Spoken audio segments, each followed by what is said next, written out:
Depan asrama aku itu pas banget ruang jenazah. Dan coretan yang paling kita takut adalah kata-kata ini. Semangat ya. Gue merinding guys. Sumpah anjir bro. Pokoknya banyak coret-coretan yang bilang kalau kamar itu angker. Selamat datang di Ngeri Bincang Misteri.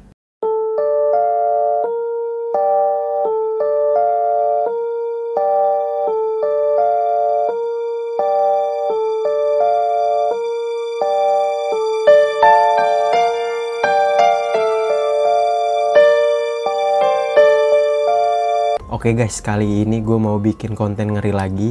Tapi hari ini nggak sama Dila karena dia lagi tidak bisa hadir karena banyak kerjaan.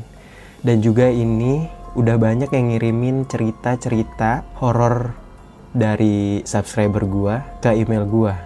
Dan di sini gue mau bacain satu dari beberapa cerita horor yang dikirimin oleh teman-teman gue. By the way, ini gue syuting itu jam berapa nih?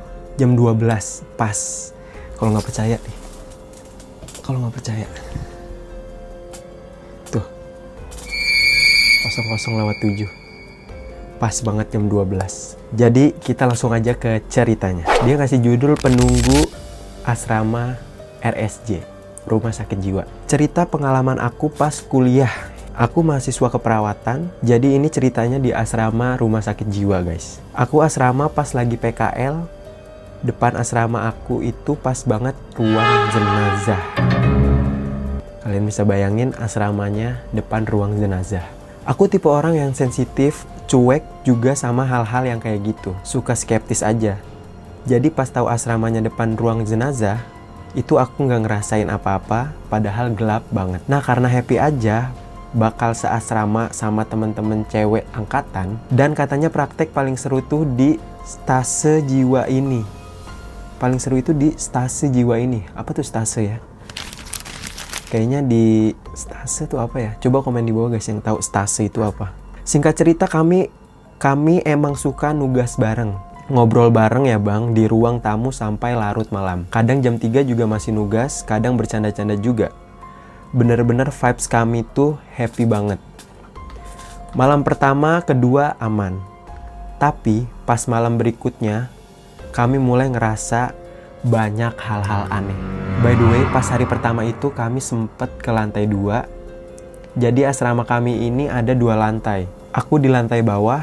Nah, karena penasaran, aku sama 2 orang teman aku coba lihat ke lantai 2. Dan ya, benar-benar kayak ruangan gak kepake. Lembab, gak ada cahaya dari luar, kosong, hampa aja gitu rasanya. Bersyukurnya aku nggak di lantai 2. Emang jarang juga orang yang nempatin di atas. Kata yang jaga sih baru kami ini yang nempatin lagi dari sekian lama. Idih. Jadi dari sekian lama baru mereka ini yang nempatin lantai 2 ini. Jadi sempet kosong gitu guys ruangan ini. Nah kami coba masuklah ke kamar teman kami yang di lantai 2.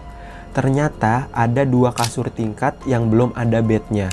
Jadi cuman apa yang namanya itu ya, ranjangnya doang, nggak ada tempat tidurnya. Yang kami bikin kaget adalah tembok yang banyak dengan coret-coretan dari penghuni kamar sebelumnya. Oh mungkin kamarnya tuh dulunya agak kotor ya. Sepertinya dulu ada mahasiswa juga yang nempatin kamar itu. Bener-bener beda banget sama lantai 2 yang bersih temboknya, banyak pencahayaan. Dan coretan yang paling kita takut adalah kata-kata ini. Semangat ya. Gue merinding guys. Sumpah anjir bro, jam 12 malam gila gue di sini cok. Apapun yang kalian lihat harus tetap happy Kyowo. Oh itu ada lanjutannya guys. Apapun yang kalian lihat harus tetap happy Kyowo. Berarti kan apapun yang mahasiswa lihat di kamar itu happy-happy aja gitu. Yang paling aku ingat itu pokoknya banyak coret-coretan yang bilang kalau kamar itu angker.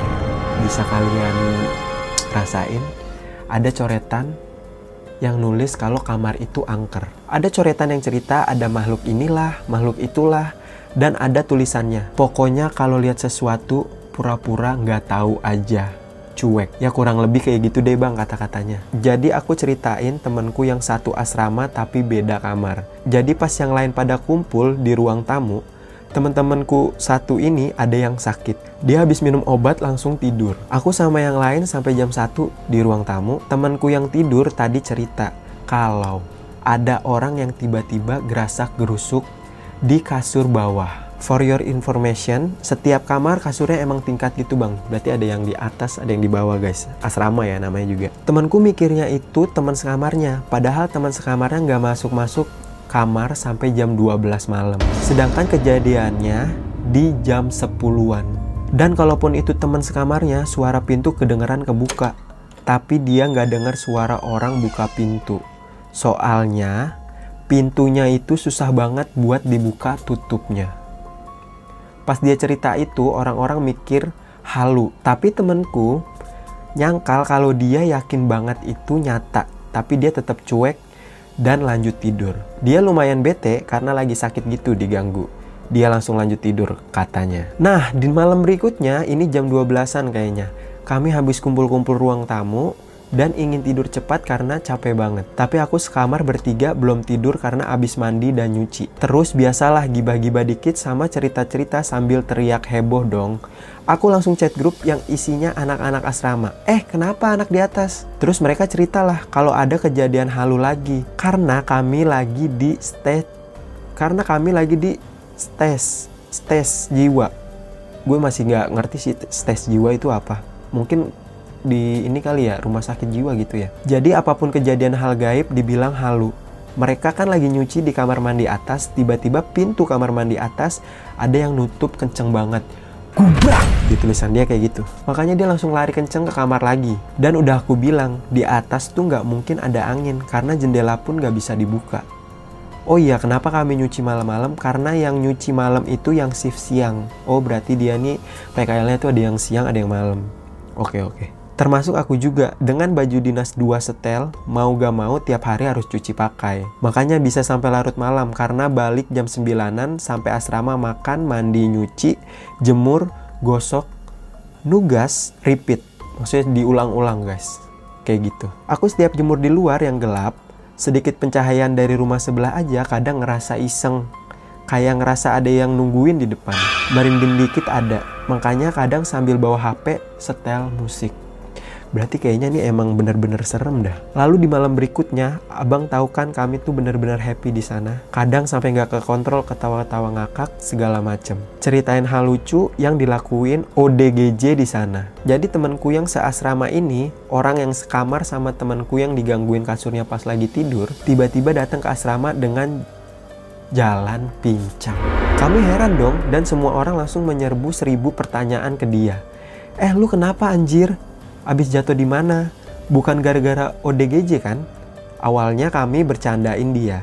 Sampai di mana dia cerita dengan muka agak panik dan nahan nyeri juga pucet. Gua kesandung di jalan tadi. Orang-orang heran dong, kok bisa? Iya, tadi gua lagi ketawa-ketawa, bercanda sama teman satu kamarnya. Pas balik dinas, kesandung. Gua nggak kelihatan jalannya. Dan ya, dia kesandung pas samping gedung ruang jenazah itu. Sumpah gue merinding banget guys, lihat dah. Anjir. Kayak gue harus stop bacain ini deh. Kalau sendiri, bismillah guys. Di situ lampu remang-remang. Lampunya tuh hidup mati. Entah mungkin lampu sensor kali ya. Kami bingung gimana besok dia PKL kalau jalannya sakit. Aku juga sakit bang, jalan kaki pincang karena H-1 pergi ke asrama buat PKL. Aku kecelakaan juga, badan masih sakit dan luka-luka di bagian dengkul dan tulang kering. Tapi dia kayaknya lebih parah karena sampai bengkak di pergelangan kakinya. Kami memikirkan di sini siapa yang bisa mijit. Ini harus dibawa ke tukang pijit atau panggil tukang pijit. Keesokan harinya kami ceritalah ke kakak perawat senior di rumah sakit kami. Nah pas banget, ternyata katanya tukang bersih yang suka bersih-bersih asrama, ternyata CS di rumah sakit itu. Dia bisa mijit dan ngerti hal-hal kayak gitu juga, semacam orang pintar lah ya. Kami hubunginlah ibu itu untuk datang ke asrama. Ceritalah kronologinya kayak gimana, soalnya dia ngerasa kayak ada yang dorong pas itu. Dan ya bener aja kata ibu itu gini, kalian seneng ya di sini? Terlalu bahagia itu juga gak baik loh. Kalian seneng-seneng boleh, tapi jangan berlebihan. Padahal di situ ibunya nggak dikasih tahu kalau dia sambil cerita perilaku ODGJ yang lucu dan gak tahu kalau kami emang lagi happy-happy mulu. Jadi ibu ini tuh belum diceritain kalau mereka ini, mahasiswa yang PKL ini lagi happy-happy. Maksudnya kesehariannya tuh happy-happy mulu. Lanjut guys. Dan ya tahu nggak bang, yang lagi diceritain temenku itu ODGJ-nya bilang kalau dia tuh kemasukan ocong. Aku lupa, jadi ODGJ-nya itu meragain sambil ngomong apa ya, aku lupa. Tapi itu lucu banget. Dan di situ temanku lagi ngelakuin SP jiwa, strategi pelaksanaan keperawatan. Nah, temanku di jalan sambil meragain ODGJ itu yang jadi ocong. Gak lama dia kesandung. Ya itulah kata ibunya benar, bahagia nggak boleh berlebihan. Soalnya orang-orang yang ditemuin temanku di ODGJ-nya banyak yang halusinasi penglihatan, kayak dia bisa lihat inilah itulah. Nah pas abis dipijet dan sambil dibaca-baca sama ibunya, benar-benar langsung bisa jalan, bengkaknya juga berkurang, dan dia langsung bisa jalan dengan normal. Secepat itu katanya guys. Ajaib juga bro. Kami belajar dari segi medisnya, tapi kami juga bingung mau percaya atau enggak itu kejadian di kami. Segitu aja sih bang, pengalaman aku sebenarnya ada pas di sekolah zaman MTS juga, tapi udah cerita di DMK. Oh, tapi dia udah cerita di DMK Indir waktu itu. Terima kasih bang udah mau baca, doain ya guys, semoga aku dilancarin skripsinya. Paling utama ekonominya sih, semoga kuat biayanya sampai profesi, doain rezeki keluargaku lancar dan diberikan kesehatan. Amin. Oke guys, jadi kesimpulannya yang bisa gue tangkap dari cerita dia itu adalah, jadi dia itu PKL dan nempatin kamar yang dulunya itu belum pernah ditempatin, lama nggak ditempatin. Mungkin penghuni sebelumnya itu mungkin nempatin kamar itu jorok gitu, kayak nggak bersih, banyak coret-coretan gitu kan. Itu kan kayak mengundang apa ya, kayak mengundang makhluk-makhluk lah kalau tempat itu kotor. Jadinya makanya pas dia masuk itu dia agak-agak gimana, skeptis gitu, kok kamarnya kayak kotor, terus banyak coret-coretan, dan coret-coretannya itu ngeri banget sih. Kayak ada ini nih, ada kata-kata semangat ya, apapun yang kalian lihat harus tetap happy. Kiyowo. Semangat ya, apapun yang kalian lihat harus tetap happy. Kiyowo. Pokoknya paling sering dia ingat itu, pokoknya banyak coret-coretan aja tuh guys. Jadi ini adalah cerita dari salah satu subscriber gua yang judulnya itu Penunggu Asrama RSJ. Gue merinding mulu sumpah, gue nggak bohong. Nih, tuh, merinding mulu anjir. Beneran, ini kalau gua ada di situ sih kayaknya agak lumayan, agak takut lah. Terus dia nyuci itu di atas bro, di atas, bener-bener kayak dia cuma dapat pencahayaan itu dari rumah sebelah. Itu juga katanya remang-remang. Dan yang lebih epicnya lagi itu pas ibu-ibu yang CS-nya itu mijit temennya yang jatuh tadi, pas dipijit langsung bisa jalan normal. Itu kan berarti kayak ada something gimana gitu, kayak percaya nggak percaya sih. Dia tadi juga bilang, aku percaya nggak percaya sih sama kayak gituan, tapi ini beneran real terjadi gitu. Udah kali ya kita udahin aja ya. Gue agak ngeri tahu sebenarnya. Ini baru cerita pertama dari orang pertama loh. Mungkin nanti nextnya gue bakal ceritain sama Dila ya, biar gue kagak takut-takut banget. Soalnya ini udah jam berapa sekarang? 1:30 kurang. Jadi gue kayaknya harus tutup video ini. Buat yang lain pasti gue bacain, tenang aja. Yang udah email juga makasih banget, yang udah DM dan komen juga ada sih. Nanti gue pilih satu-satu biar tuh ada enak nih kayak gini nih bacainnya. Jadi ada judulnya apa, terus kayak ya udah itu kejadiannya gitu. Ini lumayan, kejadiannya lumayan serem sih kalau menurut gue. Soalnya kan itu kan di rumah sakit ODGJ ya. Jadi kayak mau happy tapi kayak ternyata di situ serem gitu. Jadi kan kayak ya semoga dia nih, kita nggak mau sebut namanya, semoga dia kuat mental, kuat iman di situ ya. Maksudnya tetap percaya aja gitu bahwa ada yang ngejagain dia. Gitu aja guys. Oke, sekian dulu video gue kali ini, ceritain pengalaman-pengalaman horor dari subscriber. Buat yang belum dibacain tenang aja, bakal gue bacain nanti di video selanjutnya. Thank you guys yang udah nonton sampai habis. Jangan lupa subscribe dan juga komen kira-kira bintang tamu siapa yang harus gue undang ke sini. komen aja di bawah. Jadi tetap dengerin.